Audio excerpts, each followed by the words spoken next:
I hope I find you well. Nhasi toda kuita senta nyaya yedu pastory of Jesus and Barabbas.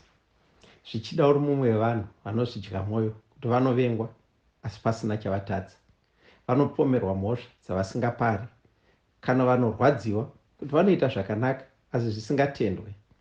Ndine mazano mashoma andinoda kukupa, asi tichishandisa nyaya yaJesu and Barabbas.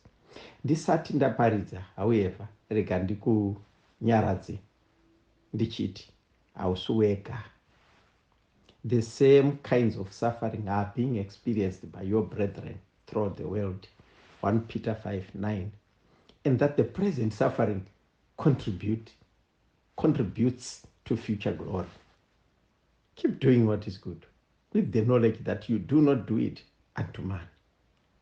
Continue to be a faithful steward, knowing that the gift to do what is right comes from the Lord. We serve God whether people honor us or despise us, whether they slander us or praise us. 2 Corinthians chapter 6 verse 8.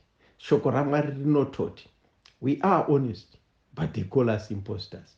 There is a difference between what they call you and who you truly are. What they think about you does not matter. What matters is doing what is right.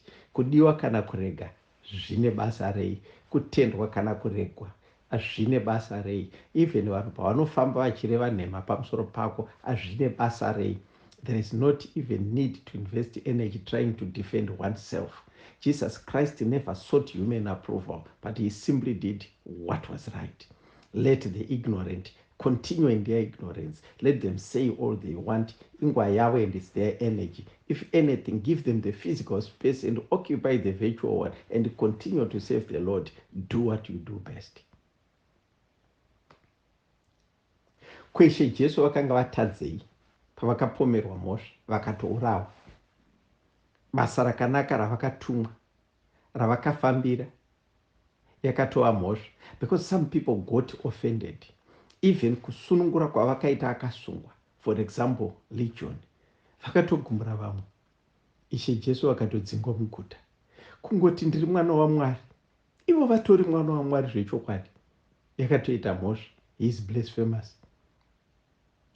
Kuti vasusurewo woman, hunzi huri vadzidzi vake vanodya vasina kugeza maoko.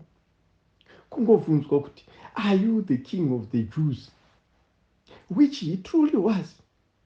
Iweshe Jesu vakadayira vakati, you have said so. Zvakatonzi huri ari kuzviidza king of the Jews. Asi ko vatadzei?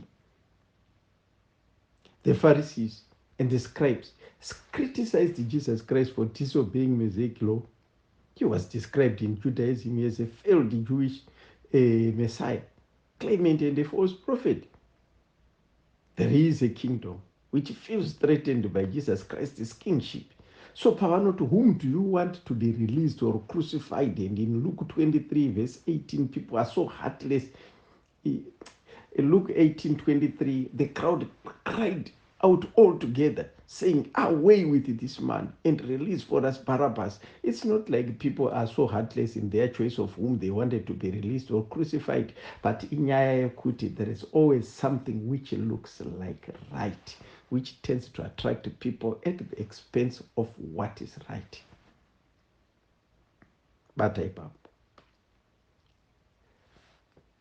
Further, when Pilate asked the crowd, which one do you want me to release to you, Jesus, Barabbas, or Jesus who is called the Messiah? People were faced with a difficult choice because both men were called Jesus. Matthew 27, verse 16 to 17 refers to a well-known prisoner whose name was Jesus Barabbas. Jesus Barabbas appealed to the people as a Messiah, and the other Jesus, who is called the Christ, is the Messiah. Not only were these two called Jesus, both are the sons of the Father. Nekuti Barabbas also means the son of the Father, and the Father is God.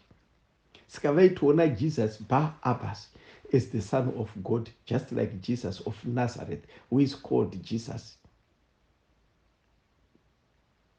the Christ. vose vaive vakatarisirwa nevanhu kuti vavaitire something. Jesus Christ was the savior, and Barabbas was a war veteran, a notable prisoner who was charged of sedition, insurrection, and treason, just like Jesus the Christ, and was condemned to death by the Roman authorities. So in Mark chapter 15 verse 7 and in Luke chapter 23 verse 19, note Barabbas was in prison with the rebels who had committed murder during the insurrection against the occupying Roman forces. So Barabbas was a popular Jesus who had done service to his people, fighting on behalf of them. Please note, Jews did not have a problem concerning the coming of the Messiah. Their problem was the kind of Messiah. They were not expecting a heavenly Messiah, but a military figure who would fight the Romans and drive them out. As a freedom fighter who in Mark chapter 15 verse 7 was imprisoned with the insurrectionists who had committed murder, Barabbas seemed like a present Messiah. He was a hero to them. Vanhu vane kakusaona kavanoita chokwadi, thereby preferring what seems like right. Hence Jesus, Barabbas, was given the paschal pardon as opposed to what is right. They failed to distinguish the true Jesus from the false one. They saw Barabbas, who was a liar, a false savior, who did not fulfill the purpose as a better leader and a better choice than Jesus the Christ, who was the Messiah. They asked for the release of Barabbas, who Matthew chapter 27 verse 16 refers to as the notorious prisoner, and whom John 18 verse 40 describes as a robber.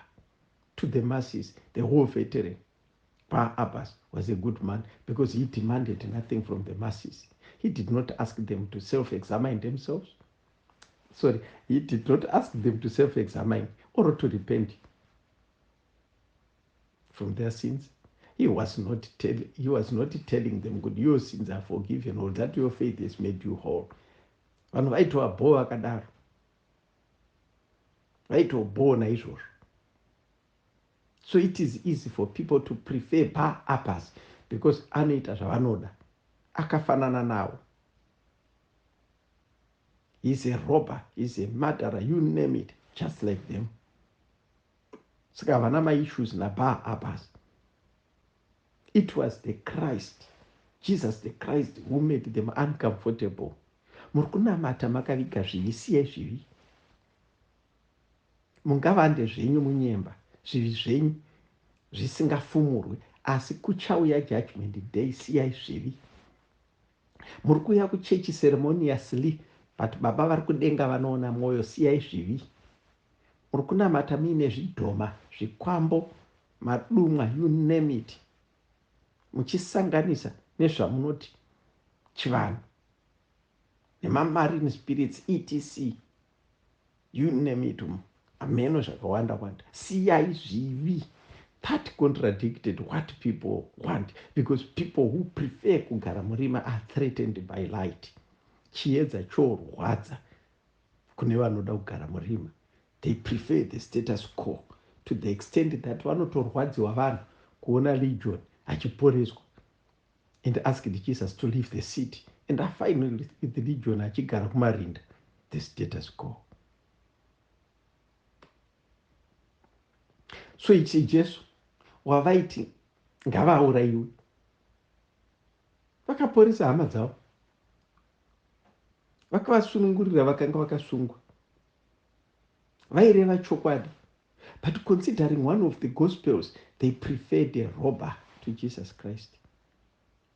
Their definition of munhu akanaka kana akaipa ndiani anganzwisisi? Zvisinei nekunatsa kwake, Jesu havamude. My brothers and sisters, kana vanhu vasingakude havakude. Nyavaitira zvakanaka nyadii havakude. They want Barabbas. Kana paita nyaya mbiri yekuti pana Jesu naBarabbas, vanhu vari kuda Barabbas. Do not even try to seek for their approval. You waste time. Ishe Jesu vakavaporesera varwere, vakasimudza mhetamakumbo, vakasvinudza meso evakanga vasingaoni. But that did not change their perception of him. It did not even leave a mark on their hearts. Ishe Jesu pavaitovanatsira vanhu, vaitovagaira Ishe Jesu vacho hora, kuita kunge zvinonzi vanhu vakanga vakagarwa. Kana vanhu vagarwa, they bring all manner of accusations without facts. For lack of evidence, evil people actually make stuff kuti zvityise. Vanobika manyepo kuipisa munhu kuti zvamwari zviri maari zviparare. Vapedza basa, Satani chawina. That's all they want. Ndokuti Satani bvonyongo. Asi maiti Satani achatooneka achifamba pasi pano netsoka dzake aine muswe. So kuvanhu vane pfungwa dzakadai, chokwadi kana idzo shungu, unopedzereiko nguva kubvunza kuti ko ndakatadzei? It's a waste of time.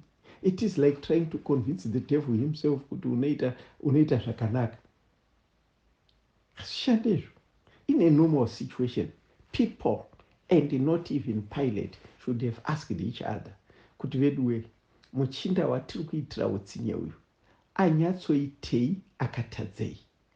Chinoita kuti vasadaro, chinosunga pfungwa dzavo, ndokuti Satani. Gauraiwe, ndo chete zvinozara mupfungwa dzavo. Kwakutozochechuka bako, mvura yanaya, Ishe Jesu vatorovererwa pamuchinjikwa. When the whole country was covered with darkness, after the curtain hanging in the temple was torn in two, after the earth shook, after the rocks that had split apart and the graves had broken open, masoja kwakuti bengeno unzi chokwadi uyu anga ari mwana waMwari. But these people vaivenga with a passion. Unonzwa Acts chapter 3 verse 14 yakuti they disowned the holy and righteous one and asked for the murderer to be granted to them. Hama dzangu, regerai kumhanyira kuroverera mwana waMwari pamuchinjikwa musati maita gadha mafacts. Musamhanye kufakasa zvinhu zvisina mafacts. There is a moral imperative in the Bible that says, thou shalt not be a false witness against thy neighbor. Exodus chapter 20 verse 16. But when people lack understanding of who a person truly is, they make own versions of a person, which is bad. Let us desist from that practice. So paunovengwa and wonder kuti ndakatadzei, usatye. Ichingori nguva yabhaabhasi. Kana yako nguva yasvika, vavengi vako vaimhanyisa mashoko kuti wakaipa, vachida kuti uparadzwe, vachataura nemiromo yavo kuti uyu anga ari mwana waMwari. People may believe a lie, but for a while, nekuti time yaMwari inozosvika, the truth will always prevail. Zvimwe zvinhu zvinoitika kuti ukuru hwaMwari hugoonekwa, dzichava nhoroondo. Hallelujah. Amen. Louis Ngara, 078 599 011 08. Thank you.